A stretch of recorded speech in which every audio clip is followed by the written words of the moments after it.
নিজের প্রেমের কথা আজ একটু বলি। জানেন, আমার জীবনেও একজন প্রেমিকা ছিল। 2.5 মাসের সম্পর্ক ছিল আমাদের। তারপর ও আমাকে ছেড়ে চলে গিয়েছিল। আমি আজও ওকে ভুলতে পারিনি। মেয়েটির নাম মনোরমা। মনোরমা নামটা আমারই দেওয়া। আমি ভালোবেসে ওকে মনোরমা বলেই ডাকতাম। ওর আসল নাম বর্ষা। যেমন সুন্দরী তেমনি মোহময়ী। সুন্দরীর প্রেমে পড়ে না এমন কোনো পুরুষ মানুষ আছে? আমি ওর প্রেমে পড়লাম। ওকে প্রথম যেদিন অনুভব করেছিলাম সেদিনটার কথা খুব মনে পড়ে। খুব সাধারণ একজন নারী খুব সাধারণভাবে অসাধারণ হয়ে উঠেছিল আমার চোখে। প্রেমিকারা বোধহয় গোলাপ ভালোবাসে। আমার প্রেমিকা কদম ফুলে সেজেছিল সেদিন। খোপায় ব্যবহার করে কদম ফুলের সাজ আর ভিজে চুল থেকে টুপটুপ করে জল ঝরে পড়ার দৃশ্য দেখে আমি ভেবেছিলাম এই সাধারণ নারী আমার প্রেমিকা হওয়ার যোগ্য। আমি মোহিত হয়ে গিয়েছিলাম ওই লাবণ্যময়ী সদ্য যৌবনা অষ্টাদশীর অপরূপ সৌন্দর্যের কাছে। মনের কথাটা মনে না রেখে ওকে বলে দিয়েছিলাম। ও আমাকে গ্রহণ করেছিল।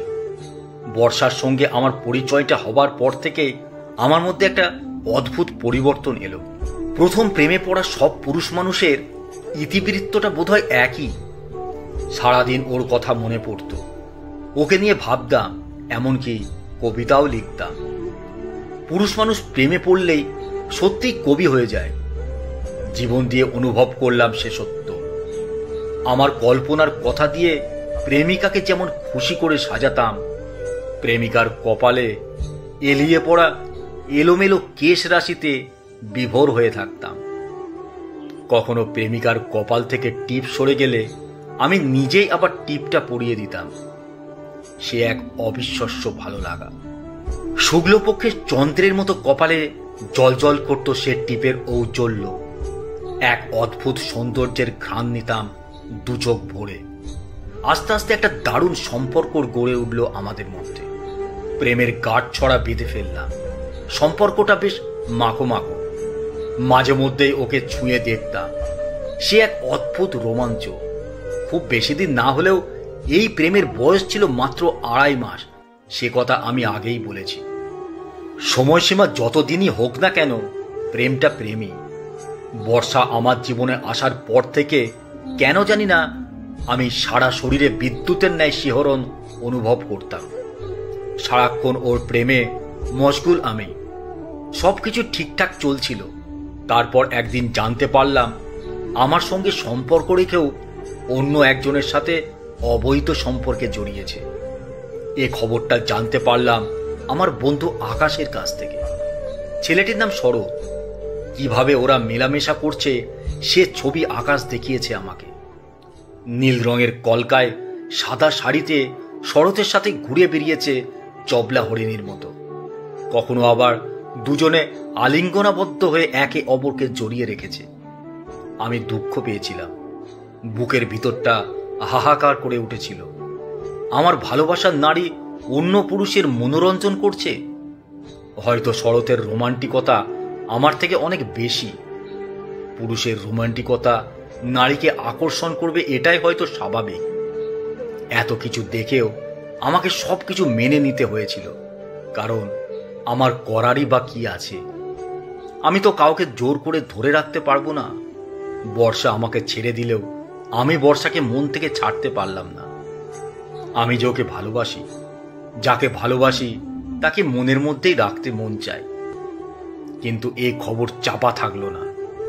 আমার জীবন থেকে বর্ষার চলে যাওয়াতে চারিদিকে ছিছি রব পড়ে গেল। মুখে মুখে প্রচার হয়ে গেল সে কথা। আমার জীবন থেকে বর্ষা বিদায় নিল। বুকটা খালি করে দিয়ে চলে গেল ও। কিন্তু পরে শুনেছিলাম বর্ষা শরৎকেও ছেড়ে গেছে। প্রবাসী কোনো এক পুরুষ যার কোনো অস্তিত্বই নেই, তার সাথে নাকি বর্ষা প্রেমে মজেছে। ওর নাম হেমন্ত। বর্ষার প্রেমেও হেমন্ত 2 দিন ভিজেছিল।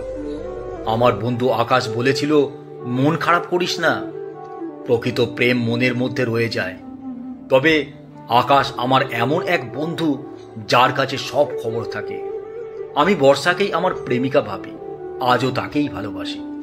প্রথম প্রেম তো তাই কিছুতেই ভুলতে পারি না। জীবনে বিরহ বিচ্ছেদ সব থাকবে, তার সাথে প্রেমটাও থাকবে। তাই বর্ষা আজও আসে, যখনই আসে ওই 2.5-3 মাসের জন্য।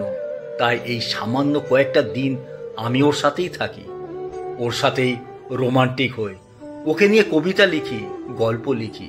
ও আমার লেখার অনুপ্রেরণা। ভালোবেসে ওকে বুকের মধ্যে জমিয়ে রাখি। অন্য কারোর সাথে প্রেমে জড়ালে দুঃখ পাই না আর। এই তো আজ আমি সারাদিন বর্ষার প্রেমে ভিজে চলেছি। আমার বন্ধু আকাশ বলে, বর্ষার কখনোই তোর একার প্রেমিকা হতে পারে না। বর্ষা সকল প্রেমিক পুরুষের মনোরঞ্জনের মনোরমা। কথাটা ঠিকই। প্রেম করতে গেলে যোগ্যতা লাগে না, কিন্তু প্রেমিক বা প্রেমিকা হতে গেলে যোগ্যতা লাগে। অনুভব করলাম হৃদয় দিয়ে।